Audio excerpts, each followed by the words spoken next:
Монгол гэр зөвхөн одоо хүний монголчуудын оромж сууц болохоос гадна нийгмийн харилцааны гүн ухааны шашны сурган хүмүүжүүд талаас бол маш цогц зүйлийг бол зэрэг авч явдаг. Өөрөөр хэлбэл өөрх гэр болоод нэг өөрийнхөө гэрийг бариад одоо өрхний чинь осрыг татдаг гэдэг бол гэр бүлийн харилцаанд явж байгаа юм. За энэ дотор бол гэр бүл гэсэн гэр оромжлох гэрийг одоо маш хүнддэг. Энэтэй ёс заншил бүр хуваарлаад байгаа гэдэг. Гэрээ эзэгтэй хаана явах вэ? Нөхөр хаана явах вэ? Зочин хаана явах вэ? Хүүхэд хаана явах вэ? Тэр бэр хаана явах вэ? Хаана төрөх вэ? Нас урахстыг хаана тавих вэ? Тийм ээ.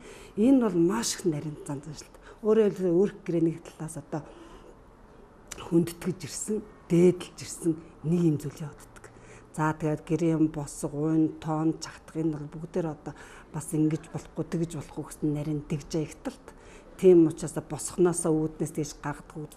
Үүнээс гадна Монгол гэрд бол нийгмийн харилцаатай хамгийн ойрхон зүйл явждаг. Өөрөөр гэр бүл дотор хүүхэд хүмүүждэг, эцгээ харж, эхээ харж хүмүүждэг. Хүүхэд болгондоо одоо зан заншлан тохируулж хүмүүждэг тийм ээ. Тийм учраас энэ Монгол гэрүүд бол зөвхөн оромж төдийгүй нийгмийн харилцаа, шашин, соёл, зам, заншил энэ бүх зүйлүүдийг захирах ёсны бүх зүйлийг өвлүүлэн уламжуулдаг хамгийн сонгодог одоо ийм одоо юу гэдгийг орчин ийм орчин бичдэг. Монгол гэр бүл гэрийн ёсонд бас хосолсон тийм олон ёс бий л дээ. Эрхэмлэх ёс гэж бай, хориглох ёс гэж бай, цээрлэх ёс гэж бай. Тэгээд эрхэмлэх нь яг хүнийг зөв хүмүүжлэлтэй болох чиглэл гэж. За тэр хориглох, цээрлэх ёс гэдэг чинь бол одоо юу гэдгийг одоо ёсыг зөрчгөөс сэргийлсэл гэж суудахтай өөрийг нь хамгаалах чиглэлсэн тийм ёс байна. Жишээ нь одоо босхон дээгүүр алхаж орноо. За баруун хөлөө улдаар гисгэж орноо. Тийм ээ? Гэт ингэ заацсан байгаа шүү дээ, тийм ээ? За ороод баган төгсч болохгүй. Хүүхэд ингэ илгээ байраад ингэ төгсөөд байдаг шүү дээ. За орохдоо хаалга алдаж болохгүй. Ингээ хүүхэд хаалга дээр наашаацгүй цаашаацгүй тэгнэд байдаг гэдэг. Хаалга тэгэнд зогсож байгаа. Чи оргуулаар аргуулгаар яасан хөөхтөө. Тэгээ тэр чинь нөгөө хүндэтгэж байгаа л асуу. Гэр бүлс явал энэ гэр бүлийн харилцаа, энэ гэр бүлийн одоо их юу гэдэг эвсэг, халуун дотн уур амьсгалтай байх ёс уламжлаасаа үр хүүхдээ мэдүүлж өвлөж байхад айхтар үүрэг гүйцэтгэж. Нүүдэлчид малынхаа ноосоор эсгий хийх болсон нь тэдний амжиргааны гол их сурвалжуудын нэг болох орон байр гэрийнхээ бүтцийг сайжруулж тэр хэмжээгээр аятай тухтай суух боломж нэгдсэн байна. Эсгийгээр дээвэр туурга, өрх төдийгүй гэрийн доторх тавилга болох олбог гудас, ширмэл эд үлгийг хийх болжээ. Монголчууд гэрийн өрхийг гэрийн малгай, орийн чимэг хэмээн ихэд эрхмэлэн үздэг заншилтай. Тухайлбал гэрээн буулгахад хамгийн түрүүнд тооноо буулган хүний хөлөөс зайдуу тавьдаг. Үүний учир нь гэвэл өрх бол гэрийн хан оргил болох тоомны дээр байрлан айлын гал голомтын дээр байдагтай холбоотой.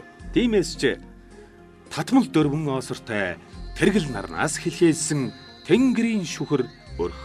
Үлзий зангиа угалзтай, үүлэн толгойн сийлмэлтэй, чамдган цагаан өнгөтэй, чам бай гоё өрхийг чимж ерөөсүгэ гэдэг үлэм. Монгол гэрийн дээвэр 3-4 давхар байдаг бөгөөд дотуур дээврийг цавг гэдэг. Гэрийн дээврийг ямар ч эсгийгээр хийж болоховч Монгол гоёмсог эсгийгээр хийвэл бүрч гоё болдог байна. Монгол гэрийн ханыг тойруулан барьсан эсгийг туурга гэдэг. Ердийн монгол гэр 4 туургатай, туурга нь 3 давхар байдаг бөгөөд урт дөрвөлжин хэлбэртэй. Энэ мэт монгол гэрийн эд хэрэгсэл бүр өөр өөрийн гэсэн өвөрмөц онцлог үүрэгтэй. Малчид үнэ малаа саах, хонио бичээх хотлуулах зэрэгт гэрийнхээ тооноор туссан нарны тусгалаар цагийг баримжаалдаг заншилтай.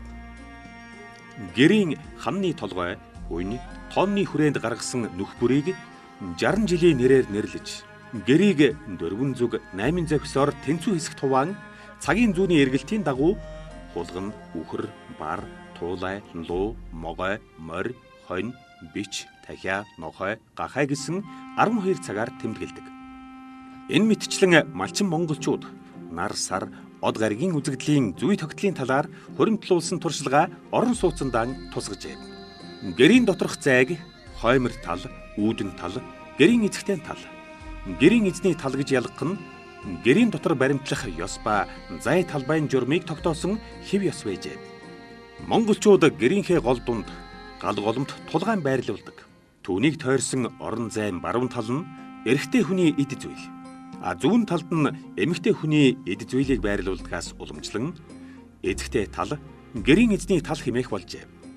Гэрийн доторх орон зайг 12 жилээр хуваанэрлэх, зүг чиг заах, өнгөөр ялган гэрийн наран цагийн хуваарийг бий болгосон нь гэртэй холбоотой ардын мэдлэгийн нэгэн өв байлаа. Монгол гэрийг барих буулгах нь нарийн дэс дараалалтай. Тухайлбал шал тавих, хаалга босгох, хан дугуйлах, дотуур бүслүүр татах, тоон багн босгох, өнөлгөх, дотуур бүрээс тавих, туурга нөмөргөх, цаваг тавих, дээвэр тавих, гадуур бүрээс нөмөргөх, бүслүүр татах, өрх тавих, хатвч татах, оосор бүч бэхлэх зэрэг нь бүгд нарийн дэс дараалалтай байдаг байд.